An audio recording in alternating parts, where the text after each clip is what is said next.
வணக்கம். சனியே என்று திட்டினால் என்ன நடக்கும் தெரியுமா? சனீஸ்வரன் மந்தகதியுள்ளவர் என்பது இயற்கையான விதி. இந்த கிரகம் மற்ற கிரகங்களை விட சூரியனை மெதுவாகவே சுற்றும் என்பதால் அறிவியல் ரீதியாக இவ்வாறு சொல்வதுண்டு.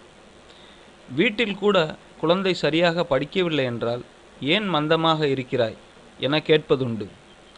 மந்தகதி உள்ளவர்களுக்காக சனீஸ்வரனுக்கு அர்ச்சனை செய்யலாம்.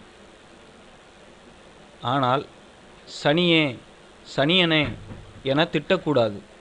இவ்வாறு திட்டினால் யார் திட்டுகிறார்களோ அவர் தன்னை கேலி செய்வதாக கருதி சனீஸ்வரன் அவர் மீது தன் பார்வையை செலுத்தி விடுகிறார் என்பது ஐதீகம். மந்தகதி உடையவர்களிடம் பக்குவமாக பேசி திருத்துபவர்களுக்கு சனீஸ்வரனின் அருள் கிடைக்கும். மேலும் தகவல் அறிய சேனலை சப்ஸ்கிரைப் பண்ணுங்கள். நன்றி.